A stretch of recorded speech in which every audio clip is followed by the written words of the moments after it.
Txirrindularitzan aurten 14 mutiko horiek osatzen dute Tim Iparralde, taldearen gazaita denboraldiuntan, ondoko asteetan, Portugal, Katalunia, Euskal Herria, Frantzia eta Espainiako itzulietan lehiatuko den Mikel Landa.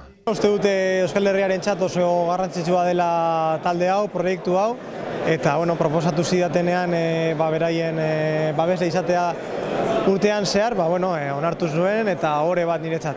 Babes asko behar dute, Frantzian korritzeko asko mugitu behar dira Frantzian zehar eta Euskal Herrian lasterketa asko dauzkagu eta beso irekiekin itxarongo diegu.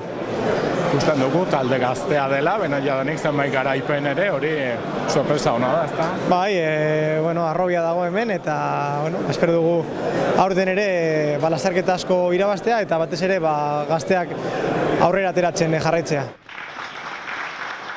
Bost taldetako 14 gazte, horien artean Xabi Zasko, Tarnoseko taldean dabilen 17 urteko Baionarra. Biziki ongi da, badugu talde oso on bat, giro onarekin, horrek beraz beti motibatzen du, egunero entrenamendura joatea, eta ikusiko dugu, sasoi on bat egiten genuen, baina denak motibatuak dira hor, eta fresh gira bataiatzeko lasterketetan. Entrenamenduak egunero, tokiko lasterketetan parte hartuko dute, xedea, profesionalak bilakatzea, hain maite dituen izarrak bezala. Maite ditut norbegiarrak ni, eta ikusten ditut YouTubeen eta guzi. Eta gero Mathieu Van Der Poel, horiek dira maite ditudan bizikletari lehenak. Euskaldunetan Mikel Landa, alderati, Peio Bilbao ere, maite dut. Biak dira oberenak nire ustez, Euskal Herrian batez ere.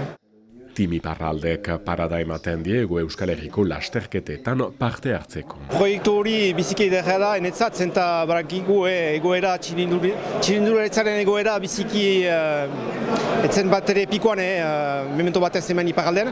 Baziren bi talde baizik, Baiona eta Maore. Eta deliberatu dute elkar zerbait eitea gazteri buruz junior mailan.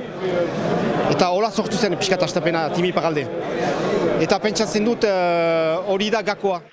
Taldearen aurkezpenean basu sarrin, Ipar Euskal Herriko eta Hegolandesetako gazte hauek xapeldun handien aholkuak ere entzun ahal izan dituzte. Lehenengoa disfrutatzeko, ikasteko, eta gero zer izango dean oestian izango, hoien beraien eskutan egongo da. Beraien, lehenengoa ikasketak aurrera ateatzeko, noski.